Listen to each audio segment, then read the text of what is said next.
Sahabat beliau tuh punya toko, ada berapa toko di satu tempat. Itu kalau sini rame, sini sepi, ini yang di sini sama dia jangan beli sama saya, belilah di sebelah. Karena di sebelah ini sepi, dari pagi tidak dapat hasil apa-apa. Yang itu begitu putar. Jadi satu pasar ini jadi rame berkat kebaikan satu dengan yang lain. Ini hasil didikan siapa?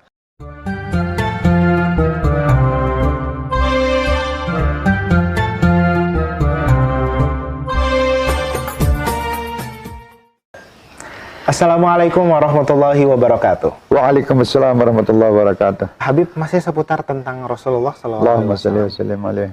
Kita tahu beliau selain sebagai utusan Allah dan juga Nabiullah, beliau juga mempunyai profesi yang banyak sekali. Pedagang, panglima, pimpinan bahkan.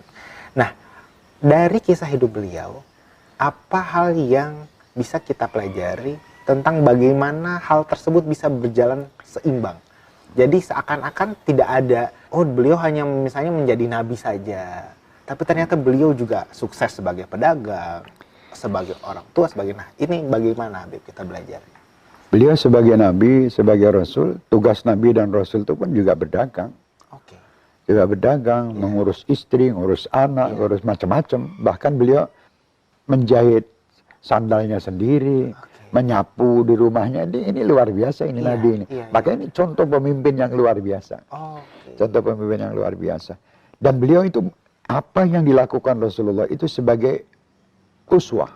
Contoh, uswatun hasanah. Tidak ada uswah yang lebih hebat daripada Rasulullah SAW. Uswah ini contoh yang terbaik. Makanya kita wajib untuk mengikuti. Semaksimal mungkin. Kalau sempurna seperti Rasul tidak mungkin. Kita bisa mengikuti Rasulullah itu adab dan akhlaknya.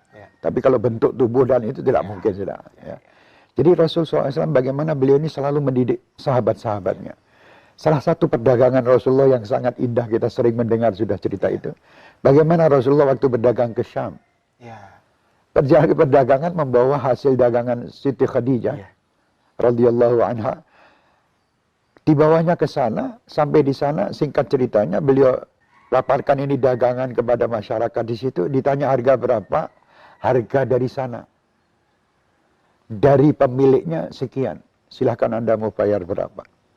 Ini luar biasa, ini kejujurannya, sampai harga itu pun dia jujur. Beliau jujur gitu. Itu akhirnya dengan adanya begitu, justru hasil keuntungannya besar. Dan ini pernah saya coba sekali. Ustaz Ali. Saya coba waktu itu saya pergi ke Kalimantan Selatan, saya malu sebetulnya.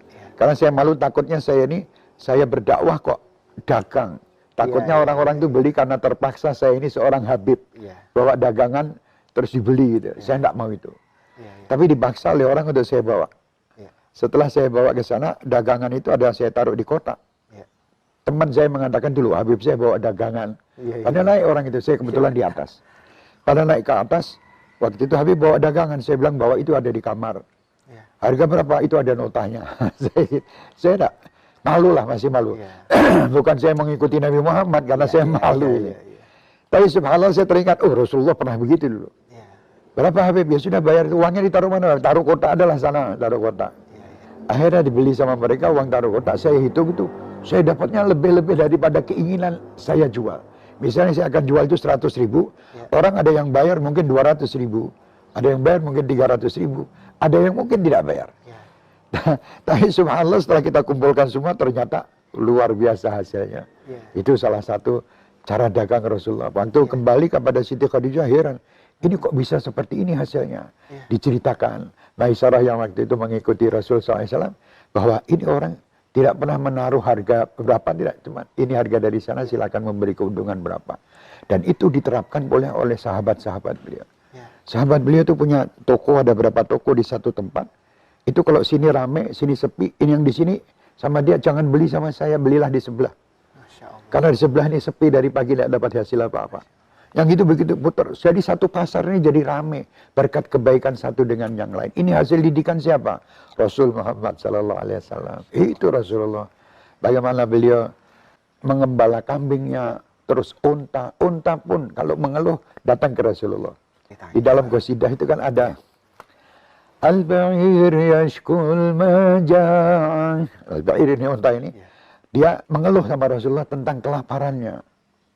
Wan nabi bainal jamaah. Sedang Nabi ini di antara sahabat-sahabatnya masih lagi duduk. Qala ya maulai syafa'ah. Itu unta. Wahai tuanku, syafaatlah, berilah syafaat kepadaku. Kun syafi'i ya Muhammad. Jadilah engkau pemberi syafaat bagiku, wahai Muhammad. Unta. Lah kalau unta aja mengeluh minta syafaat, masa umatnya minta syafaat tidak diberi. Nah itulah, itu di antara sekian banyak apa cerita-cerita tentang Rasulullah, insyaallah. Baik, ini sangat menarik dan masih akan terus berbicara seputar keteladanan Rasul SAW yang sangat banyak sekali. Semoga kita ada bisa memetik beberapa hal ya Rabb, sehingga bisa kita praktekkan menjadi semangat kita untuk terus menjadi yang baik. Sekian dulu untuk episode kali ini. Sampai jumpa di episode selanjutnya. Tetap di Sapa Habib Syekh. Assalamualaikum warahmatullahi wabarakatuh. Waalaikumsalam warahmatullahi taala wabarakatuh.